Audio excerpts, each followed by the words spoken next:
So let's get started here. Welcome everyone, and thanks for joining us today. Great to see a big number here of attendees. And we're excited for the latest webinar series from the Marine Marketers of America, Predictive Marketing in Action. So we're in for a treat today.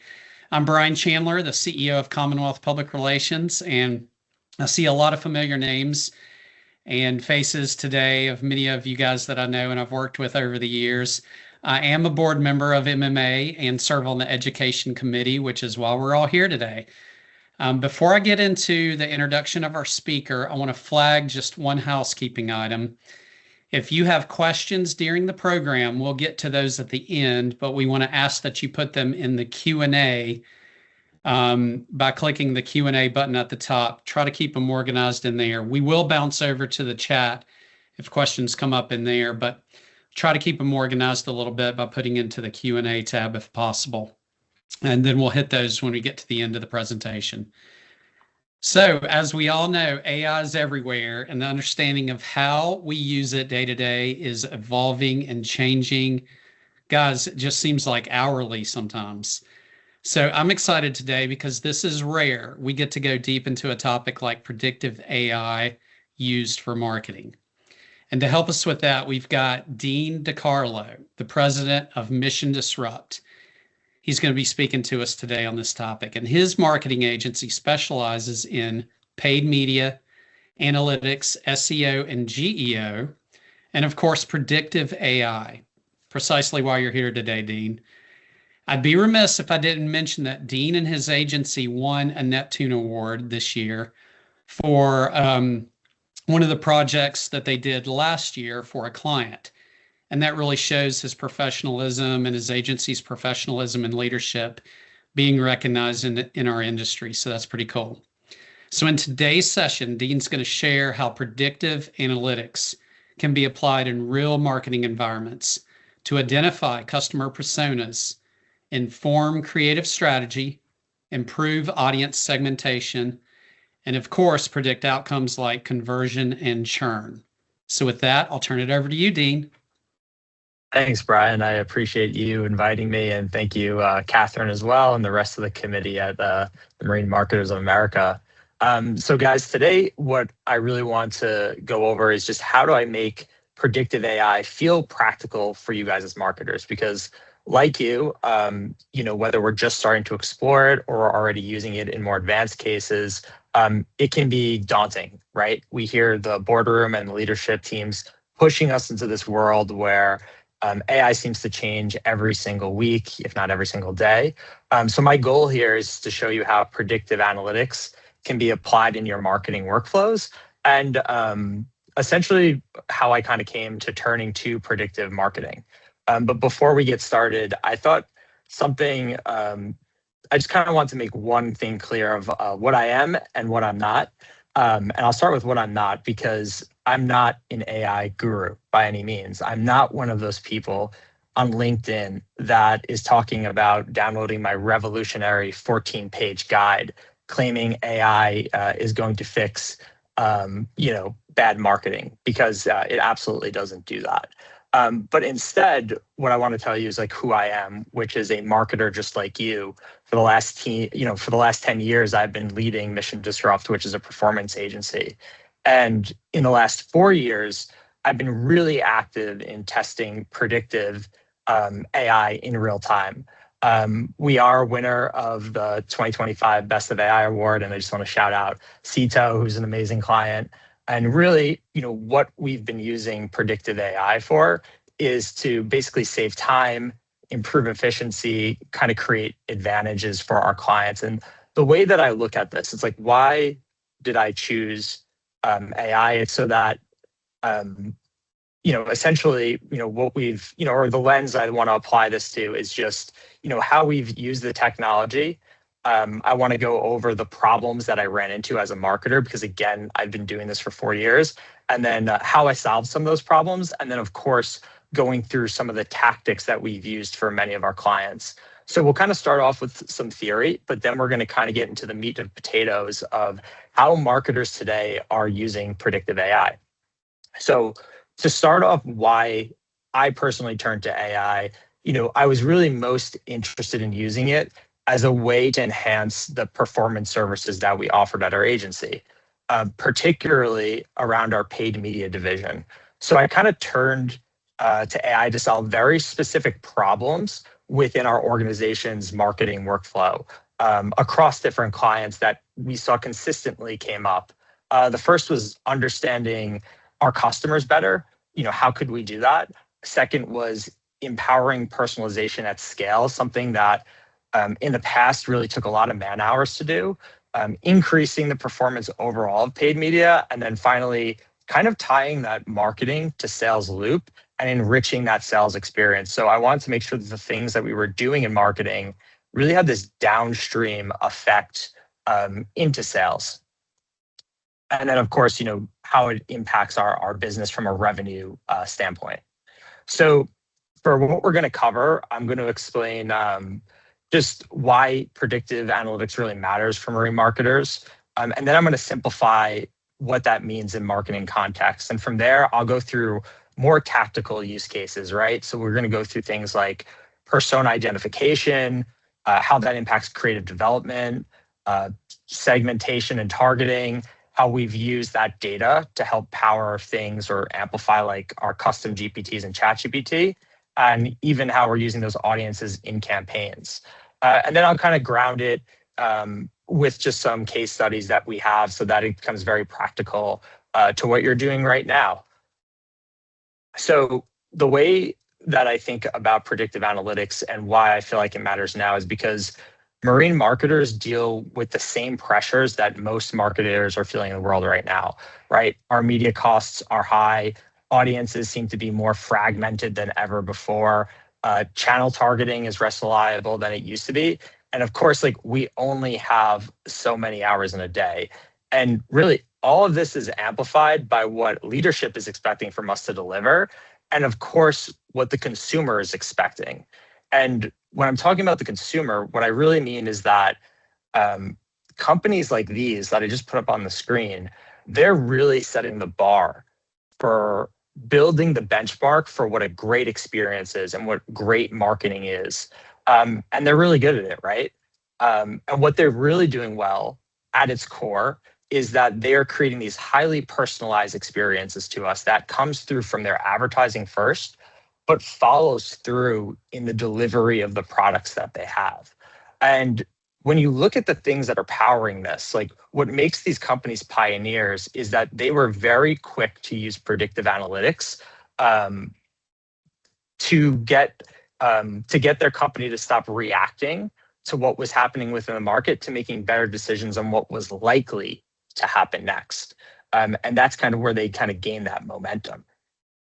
So if I had to define what predictive analytics is simply, I'd say that it's really using patterns in past behavior and customer data to estimate what is most likely to happen next. So in marketing, as you could imagine, this technology gives us like quite a few areas where we can use predictive to kind of build and improve the experience of our advertising, the experiences of our products and services. So predictive analytics only becomes valuable to me when it helps answer real business questions like who's most likely to buy, who's likely to upgrade, who's potentially slipping away or churning, what messages could fit which audience or which leads should sales focus on first, and where should we invest that next marketing dollar. And when you begin to frame predictive analytics as a way to answer questions, you quickly realize that predictive analytics stops feeling less abstract and more as a tool that helps make business decisions easier. So just to kind of explain how it works, just because, again, I don't know at what level everyone here is in the room, so I like to just kind of go through it. I like to think of it less as a technical process because we're not all developers here, but more as a workflow, because I think the workflow really matters for marketers. And it always starts with the collection of signals that you probably already have, like customer records, CRM activity, purchasing activity like transactions or engagement behaviors, even locations. From there, this is where AI starts to come in. The models are looking for patterns. The patterns can really help us kind of group similar customers into things like personas, or can even score people based on things like outcomes. Once we find those patterns, the next step, and we create predictions like based off of those patterns, that next step is really where the marketing value really happens. It's, because these predictions only matter if we can change what our teams do, right? So these scores and personas, they need to be translated into creative direction, messaging strategy, offers, lifecycle journeys, sales prioritization, or media audiences. So that's why translating that insight is so important. And when we activate on those decisions, like across the channels that matter, like paid media, email, or web, we're finally kind of able to measure what happened when we deployed those things, and then we can keep learning. So it's about getting us from an area of like getting the data, making sure it's correct, translating that insight, and then making sure that we have this loop where we can see what the impact is.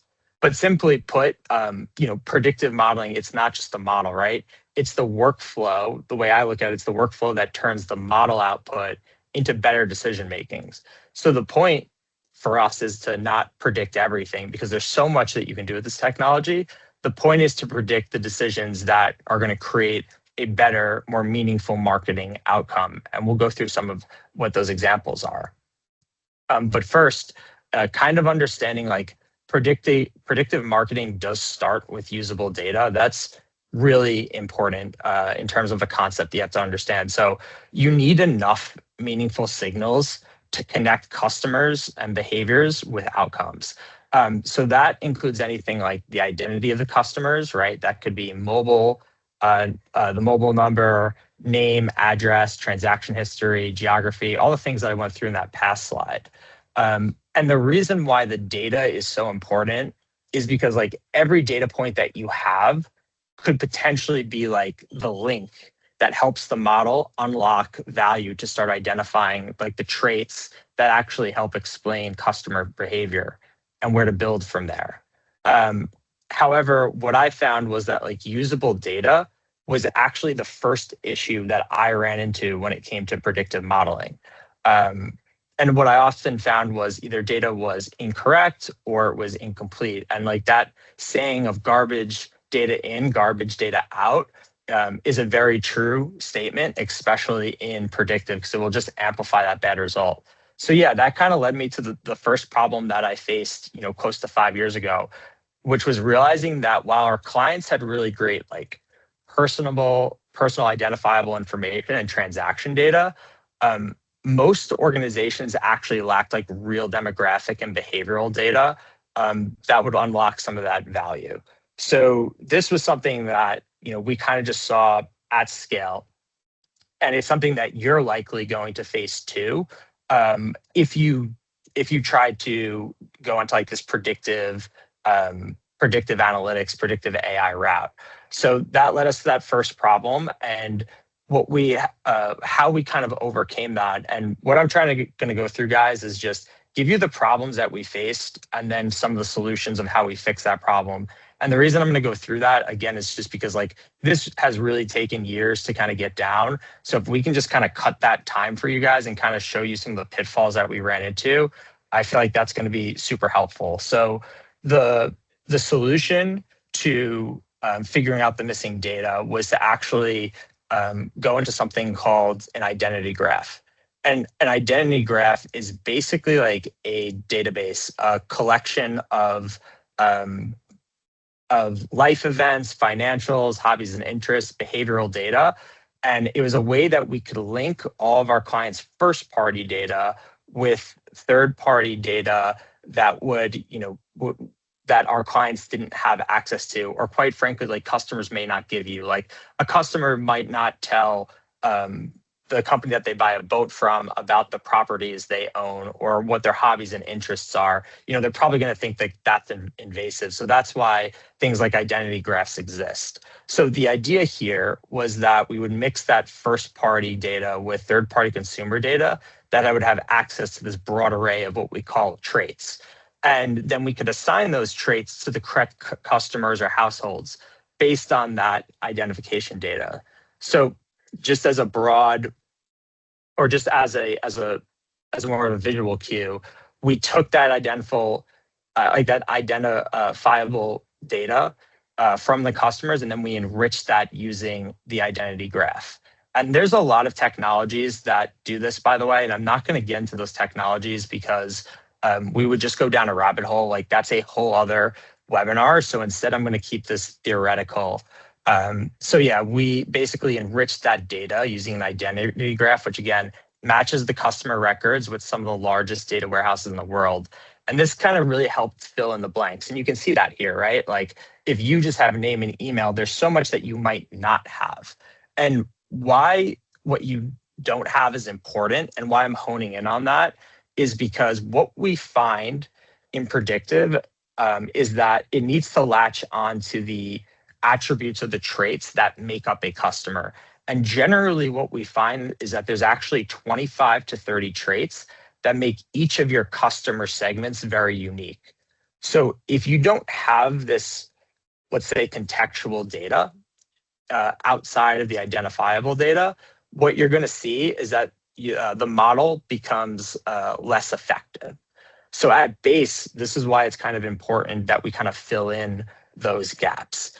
And then ultimately, once those gaps are kind of filled in, we're able to kind of push that back to the tech stack and kind of empower different layers of personalization, different levels of segmenting and targeting that we'll kind of go through on the next slide, because now I'm going to get off of theory and more into the tactics that I've used predictive AI for. And what I've found is kind of extremely useful for marketers. And I think that you're going to kind of see some similarities and maybe some pain points that you've even gone to through in your organization where some of these tactics actually fit.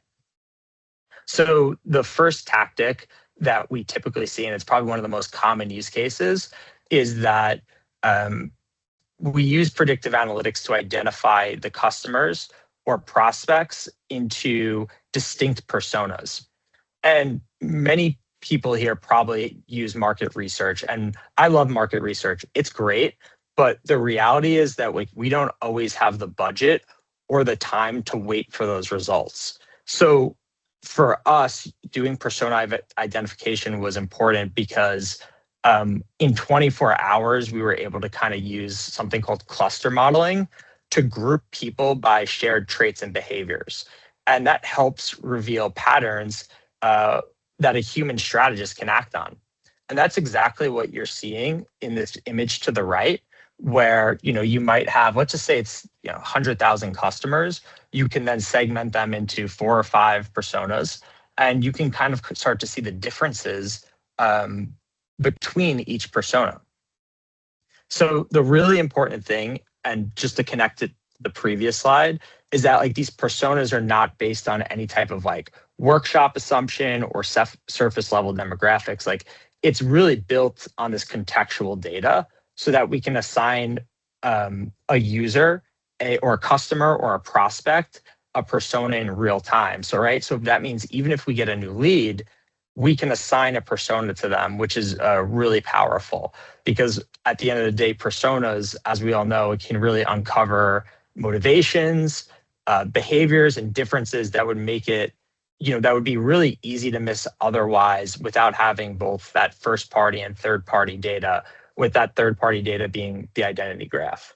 So for us, the value of clustering is that we're really turning what we see as broad audiences into usable groups now, where we can take this and kind of inform messaging, what the offer is, or maybe even the channels.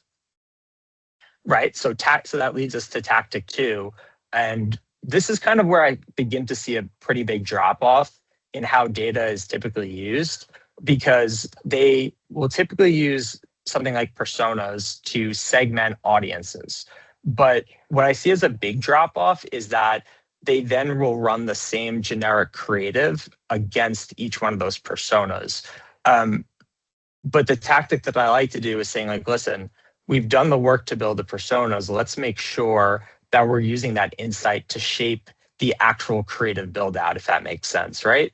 So we should be thinking about, what motivates this group, what benefits we should lead on, what should the images, what type of images should we use, or what the CTA is. These are all things that we can kind of conclude from that persona data. And I feel like this is where predictive analytics becomes, a creative advantage, right? Because we have these personas, we understand some of their motivations and who they are, who they actually are. And then we can kind of pass this to our creative teams to say, okay, here's how we customize it. And so here's kind of an example here. Like, let's just say if a segment, let's say we had 3 segments and one of those segments is freedom and adventure. Like maybe that creative needs to lean into more open water, the escape, the exploration, the idea that you have range within your products.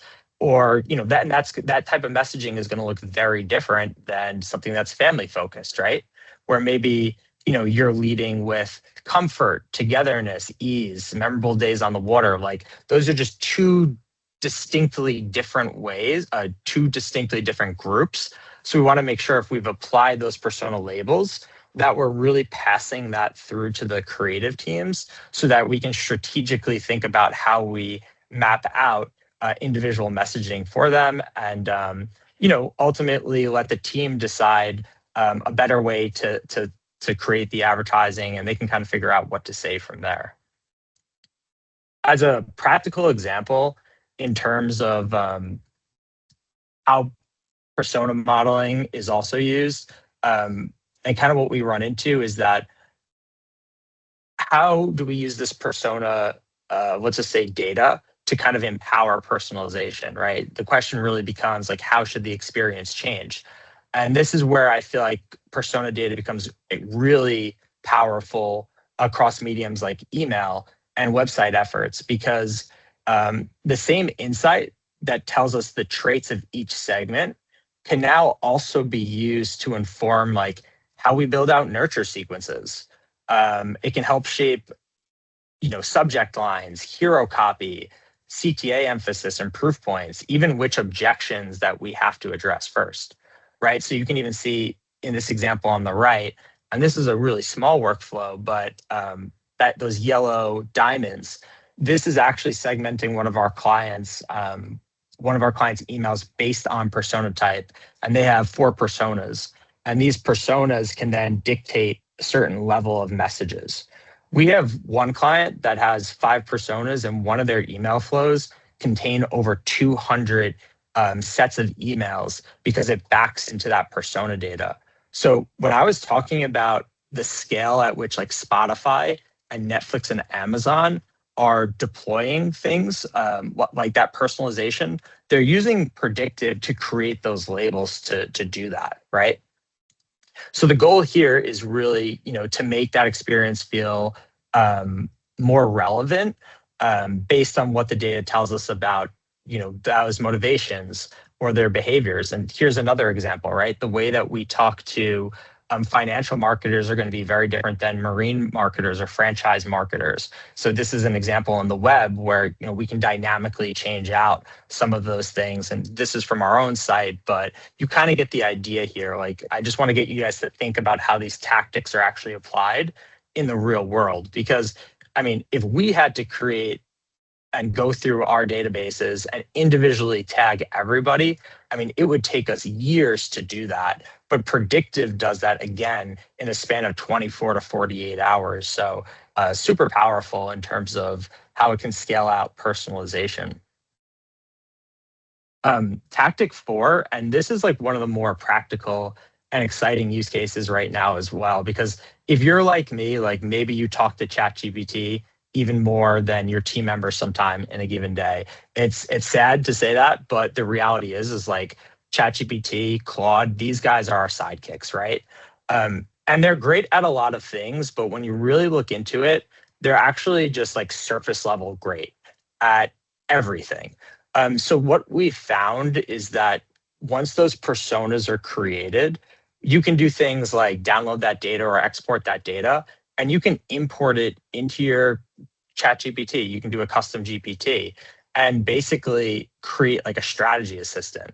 So, you could ask it questions like, what objections might stop this a person from purchasing, or what benefits should lead in a short video? What kind of subject line would feel relevant to this segment, right? So the key here is that the GPT isn't like the source of truth, but the data that you get from Predictive is that source of truth. And the GPT is just helping your team kind of think through it, integrate with that data faster, explore different angles, and generate a better starting point. In the example that you see on the right here, we're asking what persona cluster would actually, what does that say?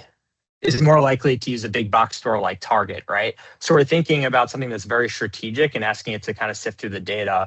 And the crux of the chat is pretty much that like only a small percentage would actually shop at Target. And it basically is saying that Target's probably not the best place to put that particular product. But again, this is a tactic that you can really use that gives real value in terms of strategic planning. So once we kind of got past personas and the scalability, which obviously introduced like big efficiency in terms of being able to, the time it takes to personalize, I kind of got back to another problem where I wanted to make sure that if we're going to use predictive AI, especially at our agency, we wanted to make sure that it wasn't just because it was interesting or just because it was faster. We wanted to make sure that it aligned to like real business outcome. So that became like a really important shift in our thinking that would kind of ensure that the investment into predictive AI was truly aligned with capturing more business revenue. Because at the end of the day, like we do have to justify the costs on these kind of programs. So that kind of led me into, our next tactic, which was to predict the outcome that matters. So we shifted from what was called persona modeling to outcome modeling or propensity modeling. Propensity is a really typical word that you're going to hear within predictive. Propensity is just a fancy word for likely to happen. So we really felt that the best predictive programs, they start with a business question. And one of the most popular outcomes we deal with is who's likely to become a customer. So to us, we really felt like this would allow us to kind of cut through the noise in terms of not bothering with engaging with those who really don't show signs of being a customer. And by the way that these outcomes work is that they can either be applied to your existing customer base, or using like the identity graph, we can apply it to households that maybe aren't customers. So I just want to make sure I close the loop there. Another really popular example of how propensity modeling works is through like an upgrade scenario, or who is more likely to expand value for the business. So especially if you're focusing on identifying high value customers or increasing lifetime value, there's a really great use case for using predictive. And then finally, retention, which is really like who's most likely to churn. So we kind of found for us, and we've tried other outcomes, but we really felt like these three buckets became the most useful for the majority of businesses that we worked with, because they backed into outcomes where we could easily prove that it was fueling the revenue growth in one way or another, right? So again, it wasn't just for jumping on the AI hype train. It's like we had to really make sure that there was business value behind it. So like at a simple level, like how this tactic works and how scoring works is that we take a business outcome that has already happened, like a purchase or an upgrade or a churn event, and then we kind of work backwards to understand what traits, purchasing patterns were most associated with the outcome. So very similar to persona modeling, where we're clustering, but instead what we're looking for are the traits that were most apparent and the purchasing patterns that were most apparent that then led to what that outcome looked like. So basically that means, and why we're doing this is because we were trying to get off guessing. We really want to look at real customer behavior and then kind of combine that with business data so that we can find out consistently what actions showed up for people before they took the action, or what signals showed up before they took that action. And from there, what happens is that a model can kind of score other prospects or customers based on the similarity to that pattern. And the score helps us to prioritize attention in marketing, right? It tells us who's most likely to convert or who may be ready for that next offer or even what that next offer should be. So the idea here is like we're creating a more proactive workflow for marketing, right? So this is like really where it stops becoming theory, and you can kind of start to see that like, yes, this is helping teams to decide where to focus, right? And on that right side, it's a classic example of how this works, right? It's like this person is in the Turbo Tailor persona. I don't know what that actually is. We made that one up. They are 73% likely to buy. An umbrella is going to be their next best offer. So that's what the offer should be. They will likely convert afterwards, or maybe they have some likelihood to churn. So this is just like some broad, more visual ways in terms of how scoring can work. But again, it gives us indicators as marketers in terms of how do we focus priority, what do we offer them, how do we talk to them. The top use cases for marketers, I've just put them here, is goes beyond the three that I mentioned. So some of the use cases like persona-driven, that are persona-driven, like identifying meaningful customer segments and adjusting the messaging on what differentiates them, like those are great, but others are more outcome-driven. The next best product is a great example, especially if you have a larger line of product and you're trying to figure out, how do we cross-promote? That's an amazing example of how that you can add, lifetime value to customers. I'll leave these up for now, but each one of these have different use cases in terms of how that you would activate against them. I can't go through all of them right now, but these are the 6 really popular ones where we've seen like immediate value come out of these predictive models. So that kind of leads me to my third problem, which was originally like one of the main business problems that we were trying to solve at the agency, which was paid media efficiency. We were already managing campaigns, aggressively testing creative, optimizing audiences within the platforms. But the real question became like, how do we get better at identifying who deserves budget in the first place? So that's like where that outcome prediction became especially powerful for us, because instead of relying on native platform targeting or broad interest groups, we could start targeting based on modeled likelihood to take an action. Like who's likely to purchase or who's going to be a high value customer. So this section is going to be more about moving from prediction as an insight and more as using prediction as a targeting strategy. And the first way that we integrated like that outcome prediction was in a way that we had to understand that that outcome would change the timing, the message, and the offer in paid media. We really wanted to make sure that the experience of what someone is likely to do next, right, that outcome, was fully baked into the strategy. So if somebody was predicted to be a high intent customer, we wanted to make sure that that advertising was easy, it was direct, we got them to an experience that really reduced any type of friction, so less on education and more on the ability to take action, right? Or if somebody looked like they were likely an upgrader, we'll call them, like they're a customer already, but we can cross-sell, we wanted to make sure that we could like lead with value, offer premium features, or figure out what that next best offer is. If someone is at risk of, let's just say, churning, like how do we communicate earlier, make it more personable before that relationship weakens?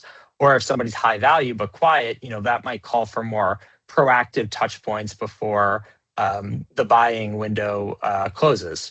So this is like where predictive segmentation becomes much more than just, again, from the persona end of slicing it into different slicing into different persona segments, and more about, okay, let's back into what the outcome we're trying to predict is, and then how does that change that timing, the message, and the offer. So it's taking everything that we learned from the first 2 problems and then applying it directly for this example, for this tactic example, which is more on paid media. So now pushing this into execution, tactic 6 for us was activating predictive audiences and media. So once customers or households are ranked by propensity, right, that likelihood to take an action, what we can do is build audiences based on those scores. And then ideally, we're activating them across channels like Meta, Google, YouTube, email, even CRM-driven programs. So the most important thing is that we're not just uploading a list and hoping for what's best. We're matching the audience to the likely outcome and then matching the creative and the offer to that reason and to the reason that we had segmented them in the first place, right? So again, like pushing all the learnings that we had from the first two problems and making sure that it's a closed loop in terms of how we're going to activate on paid media. And that really helps reduce wasted spend because now our budget is not being spread equally across low probability audiences. Like now they're on these high probability audiences. So it makes scale way less riskier when you're expanding from an area where your base signals are at a stronger quality baseline, if that makes sense.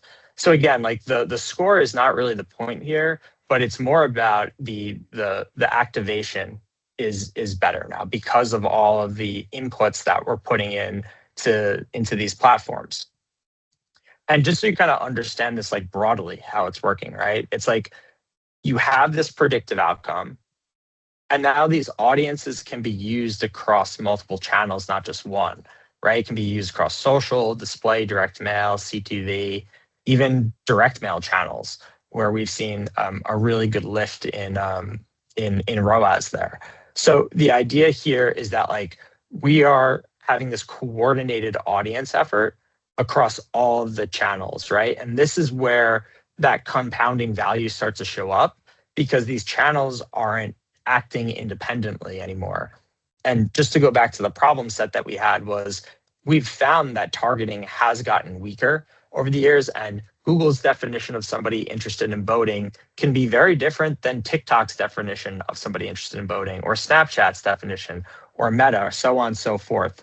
So by kind of creating one targeting audience and using that across channels, we're really making sure that we're controlling kind of the media efficiency in terms of who's seeing it, that we have the same people seeing it, and then ultimately driving down our acquisition cost or hitting that acquisition goal. So we found that this was a really great way to kind of put in an intelligence layer to enhance that targeting. And then the final tactic that I'm going to go over is sales enablement. And again, this was another issue where I was like, okay, this can't just be a marketing problem that we solve for. Like this needs to translate over to the sales team, where that team is really responsible for closing out those deals, right? And for sales, one of the most obvious use cases for us was rep assignment. Let's just say you get hundreds of leads a day. Who do you assign it to? How do you know which rep should get that? Predictive AI can do that. It could also tell you, if the rep should engage. Like you don't want your top rep to be assigned to a prospect that likely will not convert at all because, Predictive can understand contextually, like this person, doesn't have the income to support the purchase. They don't live in an area where they would even buy a boat, things like that. AI can figure that out within seconds, and the best sales rep doesn't have to get on the phone, make a call and waste their time. Adaptive discounting is another strong one. Instead of offering incentives too broadly, prediction can kind of help who identifies as someone who actually needs one to convert and who doesn't, which can help protect margin. Repeat purchase readiness is also another great example, especially if you're a manufacturer, dealer, or retailer. If you can identify when a customer is likely to buy again, you can kind of time the outreach better. So all of these insights, right, that marketing is using, they have downstream effects in terms of putting it into the sales department as well. And they can live into your CRM, and you can kind of use that as like your operational guidance on how sales prioritizes and routes the follow-ups to prospects and customers. So those are all the tactics that I'm going to go over. But to kind of tie this all together, because what I went over today was both theory and then real tactics that we're using every single day. But I kind of want to share a case study of how we worked with fellow MMA member Sito. And I also just want to give a shout out to both Jenny and Kristen because they were really pioneers of predictive AI. And I knew when we began talking years ago, this was something that was really brand new and they really just jumped into it. They trusted to partner with us to test the system and to roll it out in real marketing environments. And the results have really spoken to themselves. So, if this got you thinking about how predictive AI could be applied to your own marketing, like I definitely encourage you guys to connect with them after the session too, because they have so much that they could probably tell you what's worked, what hasn't, all those kind of things. So yeah, shout out to Cito and of course MMA for the best use of AI. And kind of before I wrap up, I do just want to leave you with some common mistakes to avoid because, like I said, I've been at this for a few years as a marketer. And there's a few things that, like, looking back on, I kind of wish, I thought about to begin with. So the first is kind of starting with the business decision instead of the tool. And I think right now as marketers, we are so inundated with AI solutions. Like everything is powered by AI now. You have Claude, you have ChatGPT. I mean, my blender is even powered by AI. So it's overwhelming. So absolutely take tooling out of it. Start with the business decision. Figure out, how you're going to tie personas to messaging channels and offers. Like think of it beyond just getting that data. Really think about like what the operational plan is going to be and how those predictions are going to be used by your team to create judgment decisions. So I just think that that's really important. Like AI is a tool, but it's not a replacement for your team. It's just like this assistant, right? So yeah, thank you guys again. And if there's any questions, Brian, I'm not sure if we want to take any questions, but I'm happy to do it. Yeah, absolutely. Great job. This was super interesting. We do have a couple of questions here. Let's jump into the first one. Have your customers generally embraced the use of AI? Has there been any pushback? I think it varies from industry to industry. So we work also in the financial services space as well. And I can tell you it's a very regulated industry. So there's a lot of pushback there. But what I will tell you is that predictive AI has been embraced by the fastest growing institutions. And I'll give you an example. The use case in banking, let's just say, is that next best product offer. Because as you can imagine, when you get a customer, you might have them on one loan, let's say an auto loan. But it's very easy for them to use something like predictive AI to say, hey, we should offer them a personal loan or a mortgage loan. So, getting off of like the semantics of that and more onto like, they understand that the value to implement something like this, like how could you possibly service 100,000 customers? It's going to be very hard to scale that with phone calls, but predictive AI, they're able to kind of personalize there. So even in industries that are regulated or where there's resistance, once you start showing them the revenue that's at stake by not doing it, you quickly build that case to kind of embrace AI. So I hope that helps. But there's also, I could also tell you that like, but for them, it's like there's lines though. It's like a lot of our customers where it's like they want to embrace predictive, but like generative AI, that's off the table. Right. So I think you have to kind of segment the use cases because the way leadership is going to look at AI, it's very broad. Right. But predictive AI has real revenue impacts where if you go to market with that, I'm almost positive that you're going to be able to see a substantial lift in what revenue looks like. Gotcha. So another question here is, as a streaming audio platform with a niche marine community audience, how can we get into the conversation to promote a brand story? And I'm thinking that it's a little bit around maybe it's more than an opportunity of just selling ad inventory, but using predictive AI for listener behavior, interests, maybe seasonality or geography.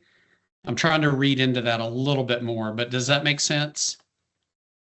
Kind of. If they could kind of clarify that question though, because there's a couple ways that I could think of going to answer that. I just don't want to go on a tangent. Yeah, Brian, if you can post a little bit more detail in that question, that'd be great. Let's jump to the next one. Could you get into how many customer identities are too many? What a great question. There's a lot of data out there. How would you recommend starting quality over quantity? Really good question there. Yeah, that's a great question. So one before when you go to match this type of data, first off, there's like a match rate. So we can very quickly begin to figure out if the data, if you have a 85% match rate and then you upload another list and it's a 65% match rate, I'm going to go and say that, you really want that quality over quantity, right? So it's always a quality.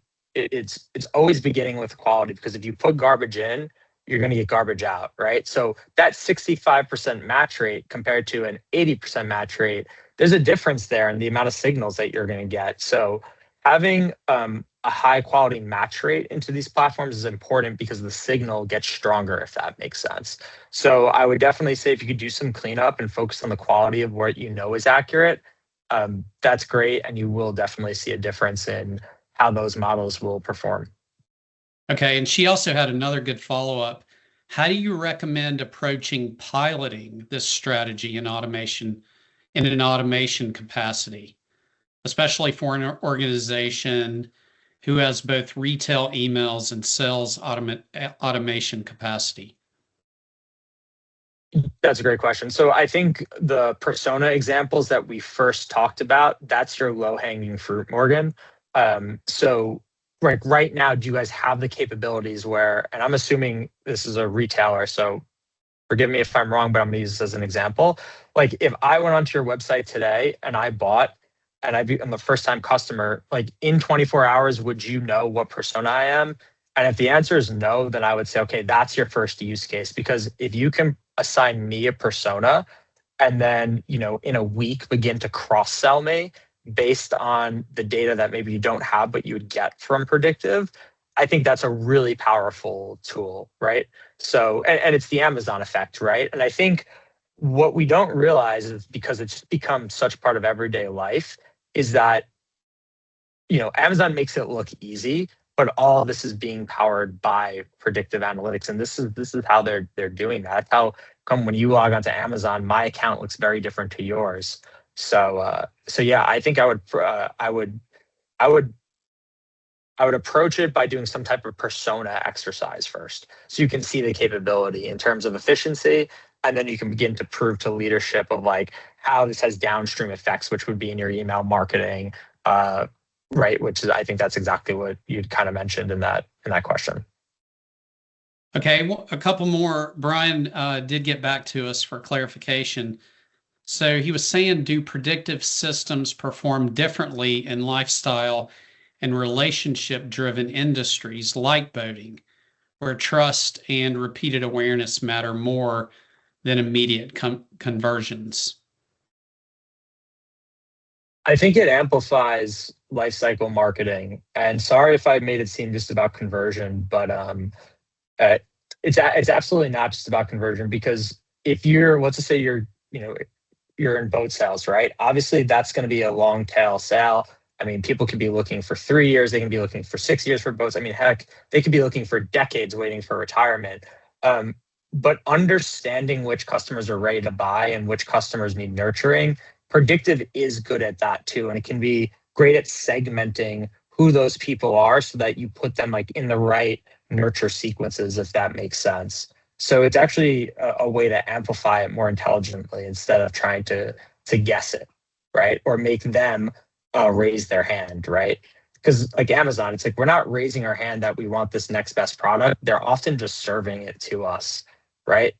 So that's kind of how and obviously Amazon is more purchase oriented, but the same could be applied to educational campaigns as well. Okay. I really like this next one because just in my experience, there are a lot of companies that maybe have limited budget and aren't able to implement broad campaigns. So for a small company with a limited marketing budget that is not currently using any of these strategies, that you've described, what would be the simplest step that they should take to position themselves to adopt and benefit from predictive AI techniques? First step is clean data, right? Like you want to make sure at the very least that you have data that identifies who the customer is. So like email and phone number is the best are the best two to have, because eventually the step after that is going to be to finding some type of predictive partner. And there's many out there, but you want to make sure that that data is clean. And often, if you go into these predictive programs and the data isn't clean, that's going to be your first roadblock. So that's kind of the first area. And then the other piece of advice is that's just getting ready. But the other piece of advice is when you're going, because you're a small team, like what you're looking for is an increase in efficiency. So it's like, how do I create two of myself, right? So personas is a really great example of that on the personalization end, because it's like if you're able to segment them correctly, and then that is put into email campaigns, then that work is just happening while you guys sleep. So you want to really look at the tactics that are going to give you the most like efficiency gains in terms of the time of your team back, if that makes sense. Yeah, that's really good. One that I've heard, and when I've talked about predictive a few times, is how do you keep client data confidential when uploading it into GPT or Claude or something like that? We've often done member 001, dragging that down for each individual. Talk about how you've helped if the client wants the data to remain somewhat confidential, loading it into a large language model. Yeah, so what's great about like when we're doing these persona sets, we're not actually once they're in that persona, what we're actually exporting are the traits that match that persona, not the customer themselves. Because in that example, what our team really wanted was like a sounding board for the strategist so that they could ask this and say, okay, do you think this would be effective? And they understand that persona one is a male that is 45 to 50. They have this net worth. They do big box retail shopping. So in that case, my advice is like, let's not export any customer data. Let's just export the definitions of what traits make up those personas. So that's how we get around it. It's a great question though, and you have to be really careful about what you put into the GPTs, especially if you're not paying for it. Like, please do not upload it if you're not paying for it. Like, so many scams out there right now. Absolutely. Guys, this has been great. Dean's contact information is on the screen. If you have any other questions, feel free to jot down that email and reach out to him. I do want to just quickly recognize Catherine Carlson from our education committee. She does so much work behind the scenes to make this happen. So thanks to her for helping this to come together. We do have another webinar scheduled for, not officially scheduled, but it will be in August. It's going to be the best practices for event and in-person marketing. And it's going to be presented by two Neptune Award winners, Freedom Boat Club and Pathfinder Boats. So just keep an eye out for information on that. It will be in August, so we can get through the summer boating season, or almost through, before we kick that in. But thank you to everyone who attended today. It's really exciting to be able to do this. Reach out with any questions or ideas. I appreciate everybody's time. Thank you. Thanks, everyone.